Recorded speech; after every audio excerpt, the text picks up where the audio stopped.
Saudações, indivíduas e indivíduos da inquietude. Aqui, o silêncio fala, o inconsciente ganha voz. Uma jornada interna no mundo externo. Eu sou o Johnny Amorim e este é Entre o Ser e o Mundo. Este episódio nasce de uma travessia que eu mesmo fiz. A leitura dessas duas obras, que separadas por décadas, conversam como espelhos em lados opostos da história. De um lado, Sigmund Freud, com O Mal-Estar da Civilização. Do outro, Zygmunt Bauman, com O Mal-Estar da Pós-Modernidade. Cada livro é um mapa traçado para decifrar o mesmo território do desconforto humano. O solo é o mesmo, mas as rotas mudaram. E é justamente nessa mudança de trajetórias que a comparação ganha brilho. Freud enxerga uma civilização que precisava domar o indivíduo para garantir ordem, segurança e cooperação. Bauman, por sua vez, olha para o tempo marcado por escolhas incessantes, identidades flexíveis, movimento constante. Um mundo em que a liberdade se expande enquanto as garantias encolhem. Ambos se debruçam sobre a mesma pergunta essencial. Por que viver uma sociedade continua doendo? Mas cada um responde a partir de um contexto distinto, revelando diferentes tensões, expectativas diferentes e sofrimentos diferentes. Neste episódio, vamos colocar esses dois pensadores lado a lado para entender o que permanece, o que se transforma e como cada época molda o seu próprio tipo de mal-estar. Eu vi uma leitura que se encontra, se choca e, ao final, ilumina a nossa condição humana de um jeito implacável. Isto posto, agora vamos ao episódio de hoje.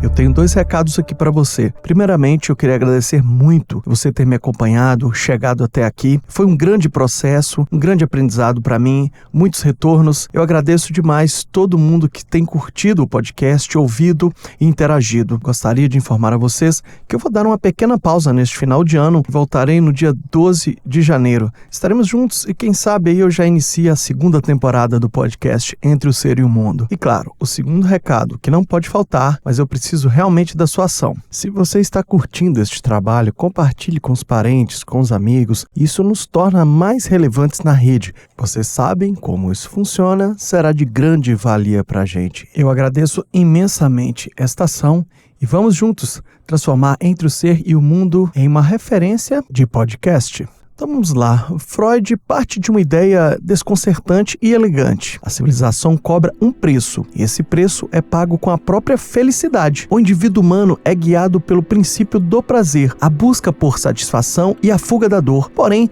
para viver em comunidade, algo precisa ser sacrificado. A civilização só existe porque cada um renuncia a parte de sua liberdade pulsional, especialmente dos impulsos agressivos e sexuais. E essa renúncia contínua não evapora sem deixar marcas. Ela se converte em tensão interna, em frustração acumulada em mal-estar. Então, Freud identifica três fontes fundamentais de sofrimento: o corpo, que adoece, envelhece e falha. Segundo, o mundo externo, com seus desastres e imprevisibilidades. E, finalmente, as relações humanas, o terreno mais árduo e contraditório. A civilização tenta mitigar esses sofrimentos. Criamos ciência, tecnologia, ferramentas, aviões, telefones. Expandimos tanto nossos sentidos que Freud nos chamou de deuses de prótese, sendo seres estendidos por instrumentos que ampliam nossa força, nossa visão, nossa percepção no mundo. E vejam que interessante, pessoal. Nessa época que o Freud escreveu, claro, ele não tinha a menor ideia do que viria a ser a existência de um smartphone em nossas vidas. Ele não conheceu telas luminosas no bolso, notificações que colonizam a atenção, redes sociais que moldam a libido e a agressividade, algoritmos que funcionam como extensões do próprio superego. Já éramos deuses da prótese na época dele. Hoje somos praticamente criaturas protéticas integrais, com a memória externalizada, o desejo mediado por aplicativos, a sociabilidade criatividade filtrada por plataformas e o tempo mental sequestrado por dispositivos que nos acompanham até quando dormimos. E mesmo assim, com toda essa ampliação artificial, continuamos carregando o velho peso interno que nenhuma tecnologia consegue dissolver. A repressão, a culpa, os conflitos, o mal-estar, intactos, persistentes, obstinados. Eu acabei dando um diagnóstico do mundo moderno, mas vamos continuar aqui no conceito do livro dele. O controle dos instintos exige uma estrutura psíquica vigilante, o superego. Essa instância moral que nasce da voz dos pais e se transforma na voz da cultura. Este superego observa, julga e pune não apenas os atos, mas até os pensamentos considerados inadequados. É o engenheiro da culpa, o fiscal invisível que nunca dorme. Em vários episódios nós já falamos aqui do superego, então este é mais um conceito, mais uma explicação que eu estou dando sobre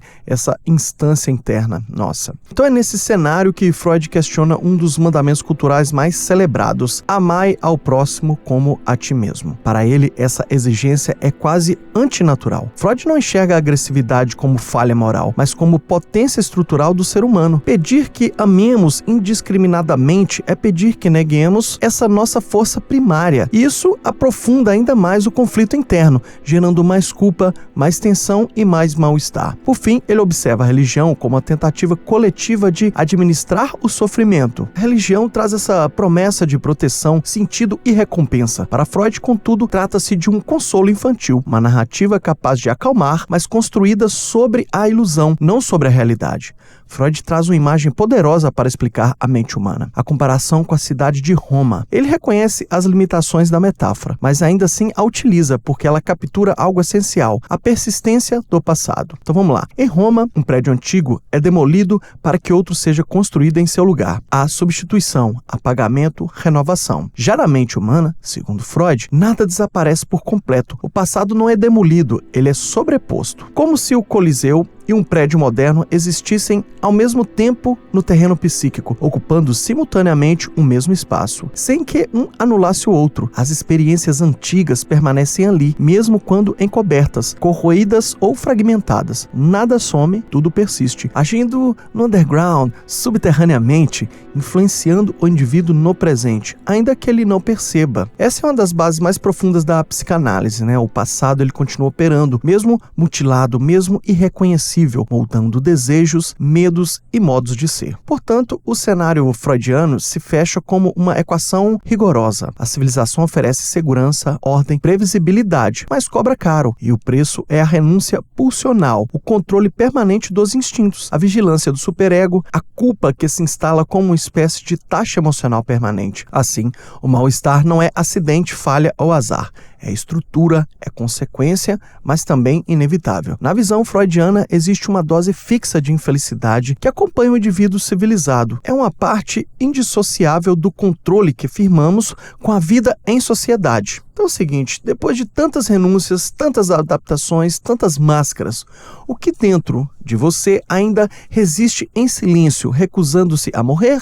Que chama discreta continua acesa aí mesmo quando o mundo exige que você se molde? Se repararmos nessa resistência, talvez ela diga mais sobre quem nós somos, sobre quem você é, do que qualquer personagem que aprendemos a vestir, que aprendemos a mostrar à sociedade.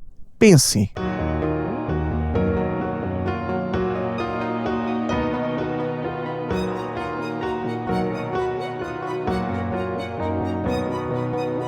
Então, após atravessarmos o território freudiano, damos um salto para outro cenário, a pós-modernidade, observada por Zygmunt Bauman. Ele pega o termo mal-estar diretamente de Freud, isso não é nenhum segredo, foi intencional, ele o reorganiza em outra geografia existencial. O diagnóstico muda, e muda muito. Bauman concorda com Freud em um ponto crucial: viver em sociedade sempre envolve troca. Para ganhar algo, abrimos mão de outra. Contudo, na pós-modernidade, essa equação se inverteu de maneira radical. Freud analisou uma civilização marcada por excesso de ordem, excesso de regras, excesso de imposições. A dor vinha da segurança demais, que ao tentar nos proteger também apertava demais. Eu queria lembrar para vocês que O Mal da Civilização, do Freud, foi escrito em 1930. Já o mal-estar da pós-modernidade, escrito por Bauman, é de 1997. Aproveitando que eu já parei um pouco, queria falar um pouquinho sobre o Zygmunt Bauman. Ele foi um sociólogo, filósofo e professor universitário e teórico social polonês. Ele morreu em 2017 na Inglaterra. Ele ficou bem conhecido pela modernidade líquida, o amor líquido. Nos deparamos com várias frases dele citadas aí na internet. Então, voltando aqui ao raciocínio, o Freud,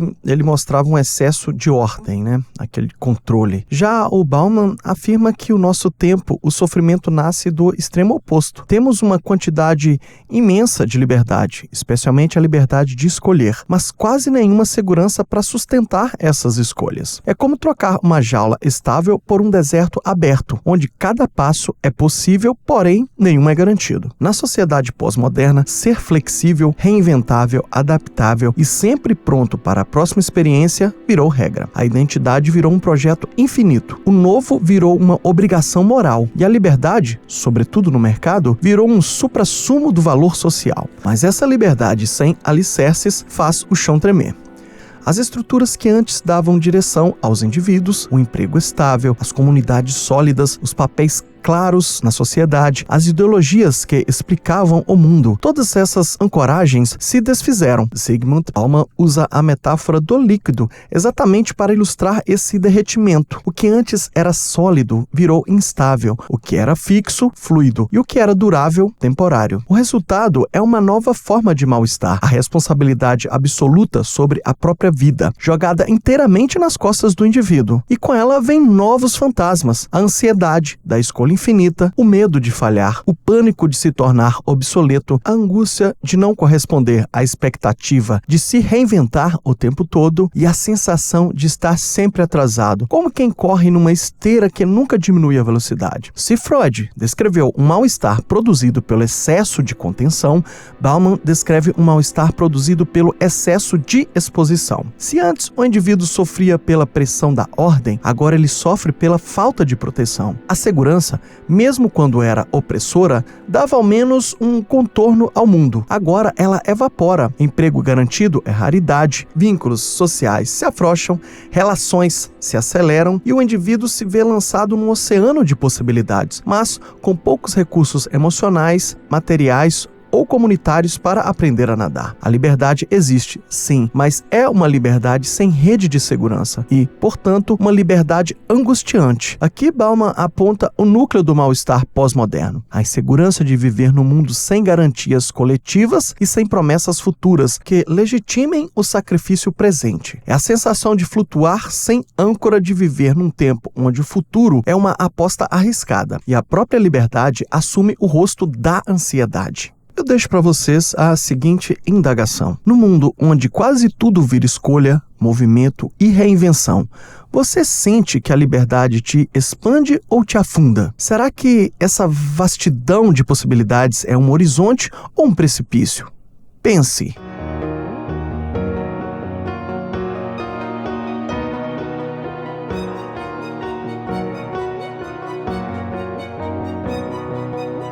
Para Freud, a liberdade que importava era aquela dos instintos, uma liberdade bruta, primária, pulsional. A civilização só existia porque essa força precisava ser contida. Segurança era a vitória máxima, mas custava felicidade, espontaneidade e boa parte da nossa potência vital. Bauman observa outra paisagem. A liberdade celebrada hoje já não é a liberdade da pulsão, mas a liberdade de escolher, de se mover, de se construir, de se reinventar. É a liberdade do consumidor, um tipo de liberdade que parece ampla, mas que exige constante performance e constante atualização. E aqui está o ponto decisivo. Na pós-modernidade, a segurança virou artigo de luxo. Não é mais garantida pelo Estado, pela comunidade ou pelas estruturas tradicionais. É o bem-estar escasso, instável, privatizado. E cada indivíduo que lute para obtê-lo. Assim, a liberdade abundante não liberta, angustia. Ela transforma um indivíduo em um equilibrista sem a rede de segurança. Alguém convidado a saltar de escolhas em escolhas, sendo para não despencar. Se você não ouviu o episódio 28 e 29, o narcisismo e a vida moderna, eu aconselho a audição. Ele fala bastante sobre como chegamos nessa escolha narcísica, onde O Estado não dá segurança e nós mesmos temos que buscá-la. Nos 2 episódios eu trago este conceito histórico do fechamento narcísico que vai até este indivíduo cronicamente online. Mais uma vez, eu recomendo muito a audição, episódio 28 e 29. Então, continuemos aqui. O Freud via a ordem, limpeza, previsibilidade, regras claras, como o cimento da civilização. Sem a ordem, a barbárie retorna. Sem categorias, impera o caos. A ordem, para Freud, era aquilo que nos dava chão, mesmo quando custava caro. Bauman olha para essa ideia com desconfiança. Ele retoma Mary Douglas, antropóloga britânica, para explicar. Ordem é colocar cada coisa no seu lugar. Sujeira é aquilo que escapa da classificação. A modernidade abraçou esse projeto de ordem total, classificando pessoas, fronteiras, funções, comportamentos. E nessa lógica surge a figura do estranho, o inclassificável, o ambíguo, o que embaralha categorias. É o elemento que perturba o mapa, que derruba a ilusão de ordem perfeita. A ansiedade moderna diante do estranho gerou projetos de exclusão, perseguição e até extermínio. Bauman lembra que esse impulso classificatório e purificador ajudou a pavimentar tragédias históricas como o destino dos judeus na Europa. Na pós-modernidade, a grande máquina estatal já não consegue impor uma ordem total. A fragmentação global, as fronteiras porosas e a instabilidade econômica fazem com que a velha engenharia do controle simplesmente não dê conta. Mas a ansiedade pela ordem não desaparece, apenas muda o alvo. Ela se volta para aquilo que está mais próximo, mais visível, mais vulnerável. As diferenças que ameaçam a sensação individual de segurança, agora tão frágil. O estranho pós-moderno é recodificado, sendo o imigrante, o refugiado, o pobre visto como o vagabundo, o consumidor falho. Não se trata mais do inclassificável da modernidade, mas daquele que desestabiliza o estilo de vida idealizado, aquele que expõe a precariedade da nossa própria liberdade. Excluí-lo ou discriminá-lo cria uma ilusão de proteção, uma ordem improvisada onde o sistema falhou.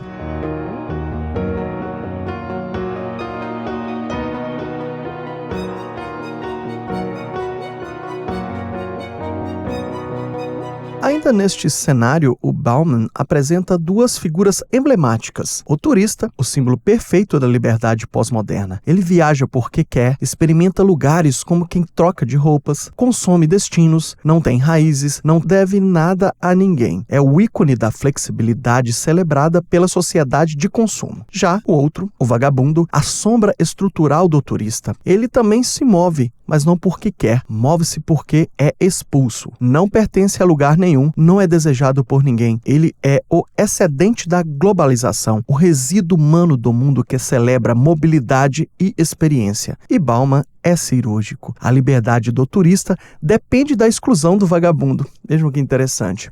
A existência precária do vagabundo confirma ao turista que sua própria liberdade vale a pena. A miséria de um funciona como vacina simbólica para o medo do outro. É como se o sistema dissesse, abre aspas, veja o que acontece quando você não corre, não escolhe e não performa. Fecha aspas. Assim, a liberdade pós-moderna se revela profundamente assimétrica. Ela parece universal, mas é construída sobre desigualdades profundas e gera um mal-estar que não vem da repressão, como em Freud, mas da insegurança crônica de um mundo que prometeu liberdade, mas retirou as garantias coletivas que a tornavam habitável. Vamos lá então. Diante disso, quando você encontra o estranho, aquele que não cabe nas suas categorias, o que fala mais alto em você? A curiosidade ou a defesa? E, se o mal-estar vier justamente do que tentamos manter longe, pense.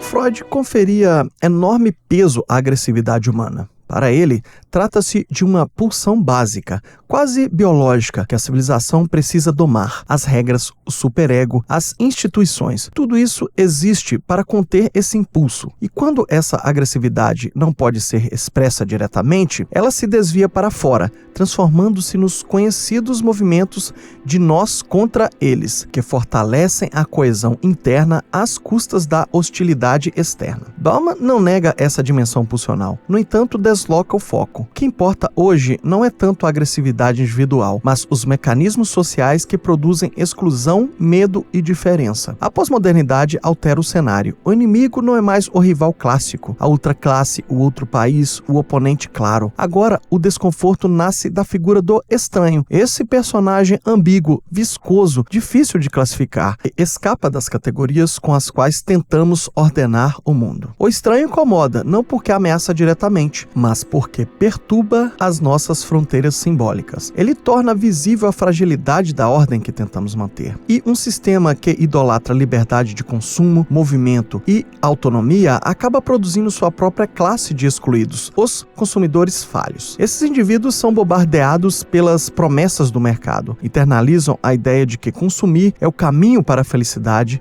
identidade e pertencimento, mas não conseguem entrar no jogo. E nesse processo perverso, a pobreza deixa de ser um problema coletivo para se tornar uma falha moral. O excluído vira o culpado, a vítima vira réu. Excluí-lo se torna uma forma de aliviar a ansiedade de um sistema que já não oferece garantias reais a ninguém.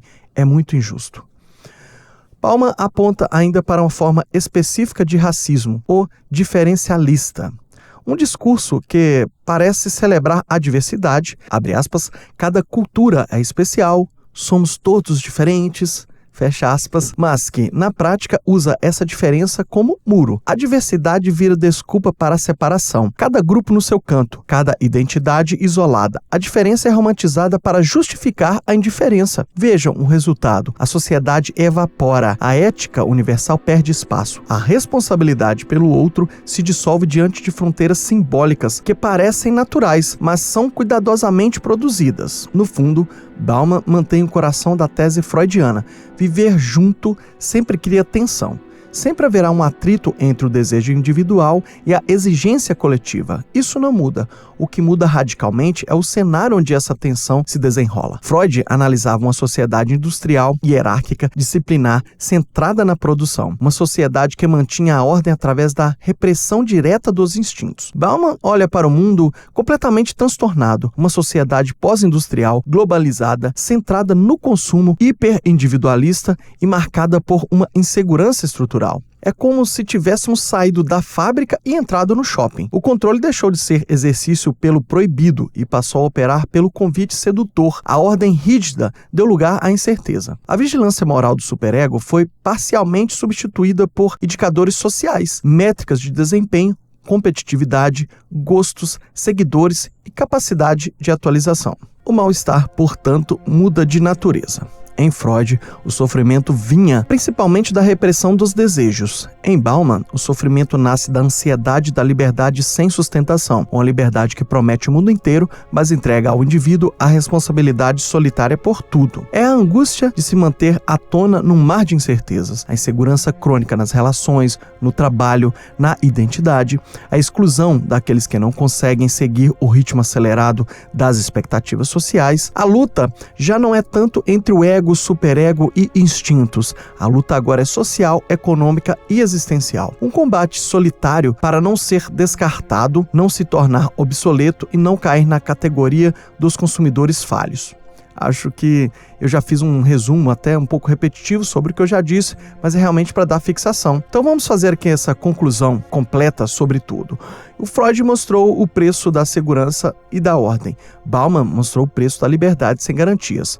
Trocamos um tipo de mal-estar para o outro. Antes sofríamos porque éramos contidos demais, agora sofremos porque estamos soltos demais. E, paradoxalmente, essa liberdade ilimitada tornou-se uma nova forma de prisão, uma prisão feita de escolhas infinitas, inseguranças e exclusão. Você deve estar se perguntando, poxa, a gente está falando aqui de um livro de 1930 e outro de 1997. Não está tão atual assim. Então, para você se atualizar, eu recomendo a audição do episódio número 9, A Era da Aceleração e o Cansaço da Sociedade. Tem autores que atualizaram isso aí muito bem, né? O Hartmut Rosa, o Jonathan Haidt, da Geração Ansiosa, o Byung-Chul Han. Então eu aconselho a audição, episódio número 9. São indicações culturais. E claro, o mal-estar na civilização, de Sigmund Freud, o mal-estar da pós-modernidade, do Zygmunt Bauman, Para você se atualizar um pouco aí, a Sociedade do Cansaço, do Byung-Chul Han, também seria muito legal. São as recomendações de hoje. Então, encerrando aí mais um episódio, antes eu gostaria de pedi-los para avaliar com 5 estrelas o Entre o Ser e o Mundo no Spotify, curtir, comentar no YouTube Music, compartilhar, assim nos tornamos mais relevantes e vamos atingir mais pessoas e fazer uma grande comunidade do saber e do autoconhecimento, claro. Finalizando, indivíduas e indivíduas, chegamos ao fim dessa travessia.